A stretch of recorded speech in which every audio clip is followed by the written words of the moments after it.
Morning student.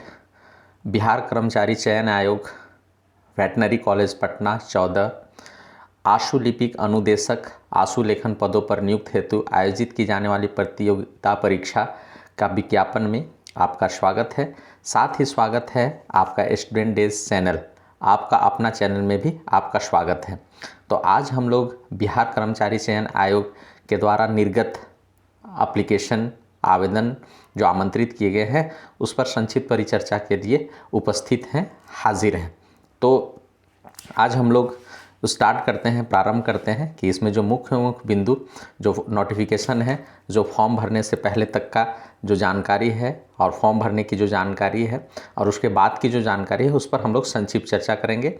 जो अभ्यर्थी चाहते हैं कि हम लोग बिल्कुल विस्तृत से जानकारी प्राप्त करें तो वो इस नोटिफिकेशन को वेबसाइट से डाउनलोड करके आप चाहे तो पूरी तरह से इसका अक्षरशः पालन करके आप इसका अध्ययन कर सकते हैं। तो हम लोग आगे स्टार्ट करते हैं। तो जैसा कि हम लोग देख पा रहे हैं, आवेदन आमंत्रित करने की प्रारंभ होने की तिथि जो है वो 15/5/2023 है। ये 15/5/2023 से स्टार्ट हो जाएगा और अंतिम जो होगा हमारा 14/6/2023 को ये अंतिम हो जाएगा। इस तरह से हम लोग देख पा रहे हैं, सामान्य प्रशासन विभाग बिहार पटना के अंतर्गत बिहार सचिवालय आशुलिपिक सेवा संवर्ग के आशुलिपिक पद तथा मंत्रिमंडल सचिवालय राजभाषा विभाग बिहार पटना के अंतर्गत अनुदेशक आशु लेखन के रिक्त पदों पर नियमित नियुक्ति होते हुए बिहार कर्मचारी आयोग पटना की अधिसूचना प्राप्त हुई है। तो ये हम लोग का नोटिफिकेशन आया है, सूचना प्राप्त हुई है और यहाँ पर सारे जो एप्लीकेशन हैं वो ऑनलाइन ही आमंत्रित किए गए हैं और ऑनलाइन ही भरा जाएगा। यहाँ पर ऑफलाइन की कोई गुंजाइश नहीं है। आशुलिपिक जो नए हैं उनको आशुलिपिक के बारे में जानकारी है, अनुदेशक के बारे में जानकारी है कि ये पहले जो हम लोग का सुरती लेख होता था बस वही है, इसमें भाषा बदल जाती है ना। तो हम लोग आगे देखते हैं। जैसा कि हम लोग देख पा रहे हैं यहाँ पर कोटिवार पद का नाम दिया गया है ना, और इसकी संख्या दी गई है। तो जो इससे अगर एक एक करके इसका वीडियो बनाते हैं, एक एक करके पढ़ते हैं तो ये काफ़ी लंबी वीडियो बन जाती है। तो इसलिए वैसे एप्लीकेंट जो चाहते हैं कि हम अलग अलग इसका जानकारी प्राप्त करें, जो अलग अलग कोटि के आते हैं तो वो PDF को डाउनलोड करके वो देख सकते हैं। और यहाँ पर हम लोग देख रहे हैं कुल पदों की संख्या 232 है। तो जो जिस कैटेगरी के जिस श्रेणी में आते हैं वहाँ से वो लोग इसको देख लेंगे। और एक नोट के रूप में एक बात यहाँ पर कही गई है, आशुलिपिक अनुदेशक पद हेतु कुल 232 पदों के लिए विज्ञापन प्रकाशित किया है, जिसमें 35% क्षैतिज आरक्षण के तहत कुल 31 पद सम्मिलित हैं। उपरोक्त सभी रिक्तियां औपबंधिक है जो घट या बढ़ सकती है। ये जो है हम लोग का औपबंधिक है, अर्थात ये आदेश अनुसार कुछ घट भी सकती है, कुछ बढ़ भी सकती है, टेंटेटिव है। अब हम लोग आगे बढ़ते हैं। कुछ यहाँ पर हमारे शब्द संक्षेप दिए गए हैं जो कहीं कहीं पर यूज़ होते हैं। तो जो नए लोग हैं उनको एक बार अच्छे से आप यहाँ पर देख लें और जो पुराने लोग हैं वो भी अच्छे से देख लें ताकि उनसे भी कोई गलती ना हो। अब हम लोग आगे की ओर बढ़ते हैं। उम्मीदवार को निर्धारित शैक्षणिक तकनीक योग्यता के अनुरूप पद का विकल्प की प्राथमिकता अंकित करेंगे। उम्मीदवार जिस पद के लिए प्राथमिकता अंकित नहीं करेंगे उस पद के लिए उनके अभ्यर्थी पर कोई विचार नहीं किया जाएगा। अर्थात है कि उनको अंकित करना होगा कि हम कौन पोस्ट के लिए फॉर्म भर रहे हैं। अगर वो नहीं करेंगे तो उसमें उनकी कोई रुचि नहीं ली जाएगी। अब बहुत महत्वपूर्ण बिंदु पर हम लोग आ पहुँचे हैं कि यहाँ पर उनकी शैक्षणिक योग्यता कितनी है, न्यूनतम शैक्षणिक योग्यता कितनी है। ऑनलाइन आवेदन समर्पित करने की अंतिम तिथि अभ्यर्थियों की मान्यता प्राप्त संस्थान बोर्ड से इंटरमीडिएट 10+2 किसी भी सब्जेक्ट में होना चाहिए।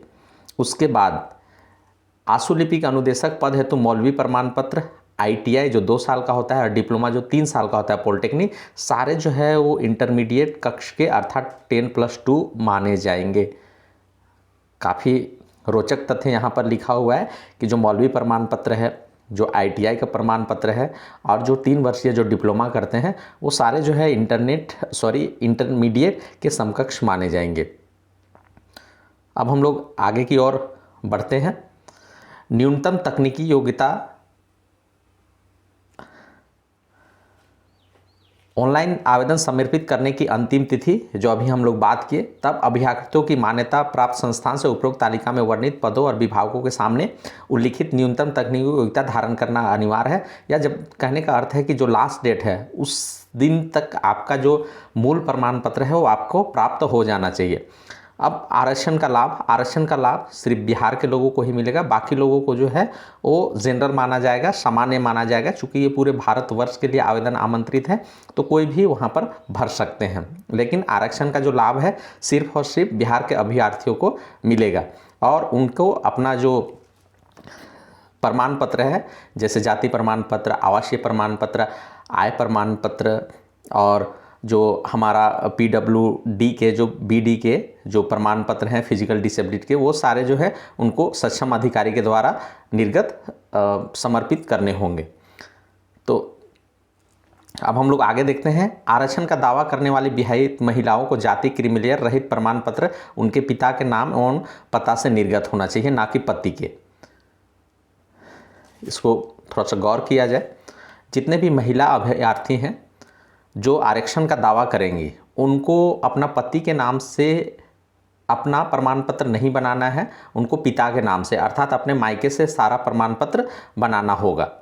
उसके बाद जब भी जो ऑनलाइन आवेदन प्राप्त करेंगे, उसके बाद जिस श्रेणी में वो भरे हैं उसको अगर वो चेंज करना चाहते हैं तो वो चेंज नहीं होंगे, जो भरे हैं वही मान्य होगा। अब सूचनाएं दिव्यांग अभ्यर्थियों के लिए है ना, इसको एक बार आप लोग पढ़ लेंगे, सामान्य जानकारी है। अब हम लोग आगे की ओर बढ़ते हैं। सभी जितने भी प्रमाण पत्र हैं इनको जमा करने की, जो समर्पित करने की अंतिम तिथि तक निर्देश होना आवश्यक है। तो जो भी आपको प्रमाण पत्र यहाँ बोला जा रहा है सारे क्या है आप लोग को निर्गत करा लेने होंगे अंतिम तिथि तक। उसके बाद आप बोलेंगे कि नहीं हम फॉर्म भरने के बाद अगर ऐसा जमा करेंगे तो आपका नहीं होगा। अब हम लोग उम्र सीमा की बात कर लें तो उम्र सीमा जो है 1/8/2022 के आधार पर पार की जाएगी, परंतु ये हम लोग का अपडेटेड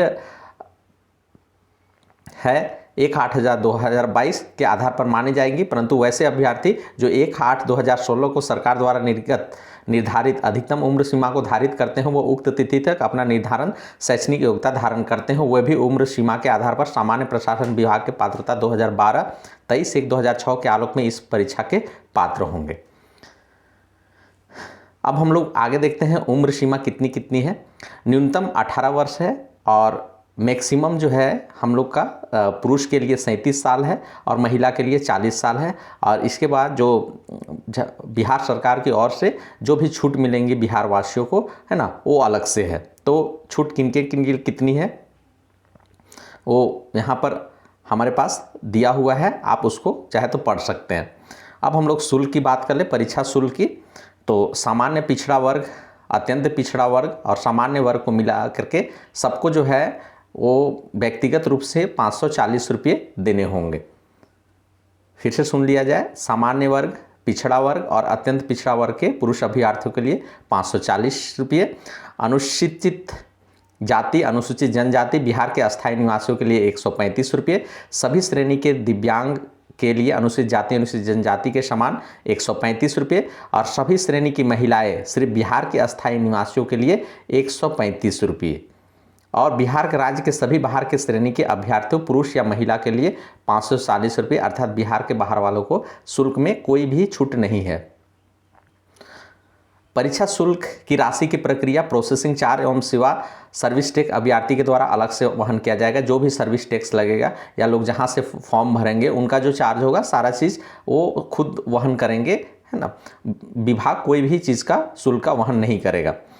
परीक्षा शुल्क अभ्यर्थी के द्वारा ऑनलाइन आदि के माध्यम से जमा किया जाएगा। ये शुल्क जो है ऑनलाइन किया जाएगा। मात्र रजिस्ट्रेशन और परीक्षा शुल्क का भुगतान करने से ये नहीं माना जाएगा कि अभ्यर्थी द्वारा पूर्ण रूप से ऑनलाइन भर लिया गया है।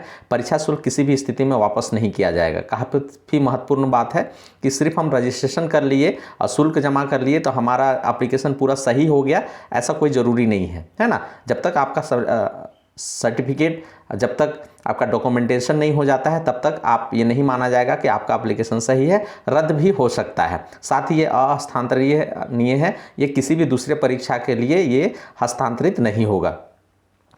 अब परीक्षा की प्रकृति जो है और परीक्षा की प्रकृति लिखित परीक्षा वस्तुनिष्ठ प्रकृति होगी। लिखित परीक्षा के माध्यम से कोटिवार उपलब्ध रिक्तियों की 5 गुना संख्या के बराबर अभ्यर्थियों को चयनित व्यावहारिक परीक्षा के लिए किया जाएगा। तो जितनी भी संख्या है ना, उससे 5 गुना की जाएगी। इसमें हम लोग के लिखित परीक्षा के लिए एक पत्र सामान्य ज्ञान का होगा, जिसके निम्नांकित विषय होंगे सामान्य अध्ययन, सामान्य विज्ञान और गणित, मानसिक क्षमता जांच परीक्षा, ये सब होंगे। अब ये 150 संख्या होगी कुल की। प्रत्येक सही उत्तर के लिए 4 अंक दिए जाएंगे और एक गलत आंसर के लिए 1 अंक काटा जाएगा। ये काफ़ी महत्वपूर्ण बिंदु लग रही है। ये है एक प्रश्न के लिए 4 आपका नंबर दिया जाएगा, अर्थात 4 नंबर, एक क्वेश्चन सही हो जाता है तो 4 नंबर मिलेगा और एक आंसर अगर गलत हो जाता है तो आपका 1 नंबर काट लिया जाएगा।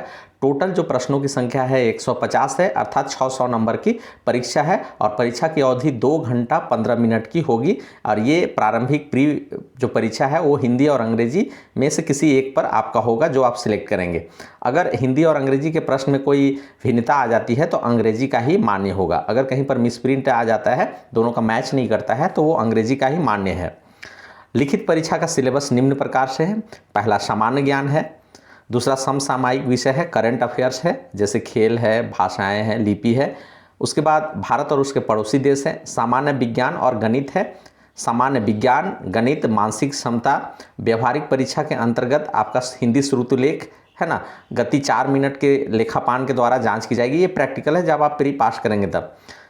इसी तरह श्रुतिलेख भी है। 300 शब्दों को 10 मिनट में आपको कंप्यूटर पर अंकित करना होगा। इसकी उत्तीर्णता प्राप्त करने के लिए 1.5% से अधिक गलतियां नहीं होना चाहिए, अर्थात उन्हें अयोग्य करार दे दिया जाएगा। तो 30 शब्द प्रति मिनट के हिसाब से आपको 3 शब्दों को आपको टाइप करना है 10 मिनट में और 1.5% से ज़्यादा गलतियां नहीं होना चाहिए। लिखित परीक्षा के बाद व्यवहारिक परीक्षा सूचना बाद में प्रकाशित की जाएगी, है ना, और उसके बाद ही आपका परीक्षा होगा। अब क्वालिफाइंग मार्क्स के सेक्शन में हम लोग आ गए। क्वालिफाइंग मार्क्स जो है सामान्य वर्ग के लिए 40 है, पिछड़ा वर्ग के लिए 36 है, अत्यंत पिछड़ा वर्ग के लिए 34 है, अनुसूचित जनजाति के लिए 32 है और महिला सभी वर्ग के लिए 32 है और दिव्यांग जो EWS हैं उनके लिए 32 है। तो इसको एक बार आप लोग फिर से रिपीट करके देख लेंगे।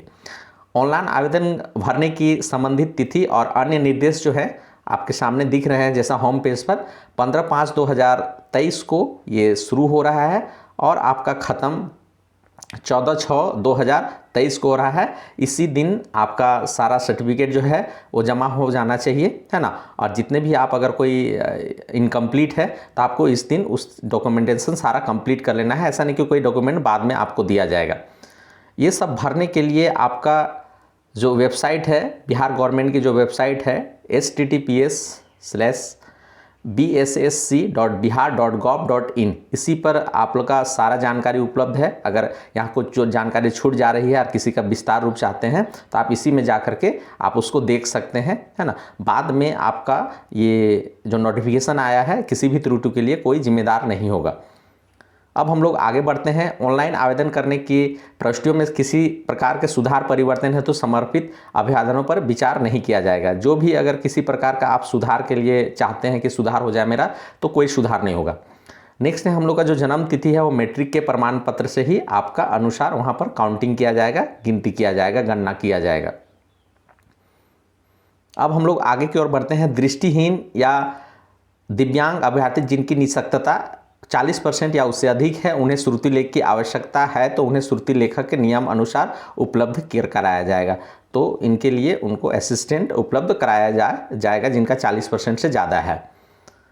अब यहाँ पर फ़ोटो की बात आ रही है, तो फ़ोटो जो है उच्च गुणवत्ता वाले फ़ोटो जो है अपलोड करेंगे और जिसमें सब कुछ क्लियर हो, टोपी ना हो, खुली आँख दिखना चाहिए, है ना, हिजाब, ये सब जो धार्मिक ये सब है वो सब नहीं होना चाहिए। अभ्यर्थी यह सुनिश्चित करेंगे कि प्रारंभिक परीक्षा के ऑनलाइन आवेदन समर्पित करने समय उनके सभी वांछित पत्र और अंक पत्र मूल रूप से उपलब्ध होना चाहिए। तो आप ये सुनिश्चित कर लेंगे कि जितने भी प्रारंभिक परीक्षा में शामिल हो रहे हैं, है ना, करते समय उनके पास वांछित प्रमाण पत्र और अंक पत्र मूल रूप से उपलब्ध होना चाहिए, तभी वो भरे। महत्वपूर्ण कुछ निर्देश है, सामान्य निर्देश है, जैसे कि किसी अभ्यर्थी के परीक्षा के सम्मिलित होने की पात्रता निर्धारण आयोग द्वारा किया जाएगा, यह अंतिम होगा। उन्हीं अभ्यर्थियों परीक्षा को सम्मिलित होने के लिए योग्य माना जाए जिनके आयोग द्वारा प्रवेश पत्र निर्गत किया जाएगा। तो जिन्हें भी एडमिट कार्ड दिया जाएगा वही सिर्फ इसमें शामिल हो सकते हैं। किसी भी प्रकार का कोई पैरवी, सोर्स पैरवी, अगर अपूर्ण सूचना देने की अगर चयन प्रक्रिया किसी प्रकार अनुचित तरीका अपनाकर नियुक्त को प्रभावित करने का प्रयास करने से अभ्यर्थी की अभ्यर्थित्व रद्द की जा सकती है या कर दी ही जाएगी। अभ्यर्थी ऑनलाइन आवेदन समर्पित करने के क्रम में हिंदी और अंग्रेजी हस्ताक्षर को स्कैन कर अपलोड करेंगे तथा पूरी प्रक्रिया को इसी प्रकार हस्ताक्षर का उपयोग करेंगे। और आपको एप्लीकेशन रजिस्ट्रेशन करने के लिए आपको एक सक्रिय मोबाइल नंबर और एक ईमेल आईडी की आवश्यकता है, क्योंकि भाषा संवाद के रूप में इसी को आपका लिया जाएगा। और जिस कारण से अगर ईमेल आईडी अगर आप एक्टिव नहीं रखते हैं तो अधिकतर जानकारी आपको एसएमएस ईमेल के माध्यम से मोबाइल नंबर से प्राप्त होती है। तो अगर आपको नहीं मिलती है तो इसमें सिर्फ आप ही का जिम्मेदारी है। अभ्यर्थी अपना application form number, registration number, roll number को सुरक्षित रखेंगे। इसी से आपके सारे आगे का प्रोसेस, प्री, मेंस, ये सब आपका होगा। उसके बाद आपका थंब इम्प्रेशन है ना, सारे आप कर लेंगे। अन्य किसी उम्मीदवार की पात्रता निर्धारण आयोग के द्वारा किया जाएगा और अंतिम है ना। तो ये आपका अंतिम है कि इसका कौन कैंडिडेट को, कौन अभ्यर्थी को सिलेक्ट करना है, नहीं करना है, सारी जो जिम्मेदारी है वो उनकी है, सारा अधिकार क्षेत्र ये उनका है। अभ्यर्थियों को सलाह दी जाती है कि ऑनलाइन भरते समय पेज पर विवरणी दर्ज करने के बाद सबमिट, सेव, नेक्स्ट बटन पर क्लिक करना है। प्रदर्शित पेज पर दर्ज किए गए विवरणी में यदि परिवर्तन करना चाहते हैं तो एडिट ऑप्शन का उस समय उपयोग कर सकते हैं, फाइनल सबमिट से पहले। फाइनल सबमिट करने के बाद किसी भी परिस्थिति में इसका सुधार नहीं हो सकता है। अभ्यर्थियों के लिए आवेदन में ही एडिट ऑप्शन है, अथवा ध्यानपूर्वक ऑनलाइन प्रपत्र की पृष्ठीय जाँच की जाए। पहले ही आप जाँच कर ले और फाइनल सबमिट उसके बाद में करें। आवेदन पत्र रंगीन फोटो जिसमें बैकग्राउंड वाइट हो और 2 माह से ज़्यादा पुराना ना हो, ऐसे फ़ोटो को ही अपलोड करें। तो इस तरह से कुछ सामान्य जानकारियां हैं जिसके बारे में ज़्यादातर के बारे में हम लोग बात कर चुके हैं। फिर भी आप कुछ सटीक और ज़्यादा जानकारी, विस्तृत जानकारी चाहते हैं तो एक बार आप इसको देख सकते हैं। इस तरह से लगभग हम लोग सारे बिंदुओं पर विचार कर चुके हैं, है ना। एक बार हम लोग संक्षेप में चर्चा भी कर चुके हैं। तो आशा करते हैं कि ये वीडियो आपको पसंद आई होगी, है ना। और जो लोग विस्तृत जानकारी चाहते हैं, ये बिहार गवर्नमेंट के साइट है, इसको आप कर सकते हैं। तो आशा करते हैं कि वीडियो पसंद आई होगी, और पसंद आई होगी तो एक लाइक ज़रूर कर दीजिए, और चैनल में नए हैं तो सब्सक्राइब कर दीजिए, ताकि आपके आने वाले वीडियो की नोटिफिकेशन आपको जितनी जल्दी मिल सके और उतनी ही जल्दी आप अपने फॉर्म फिलअप करके तैयारी कर सकें। और अपने दोस्तों के साथ भी इसको शेयर कर दीजिए ताकि उनको भी इसका फ़ायदा मिल सके। तो इस तरह से स्कूल डेज परिवार आपके उज्ज्वल भविष्य की कामना करती है। और वीडियो के अंत तक बने रहने के लिए आपका बहुत बहुत धन्यवाद, आभार।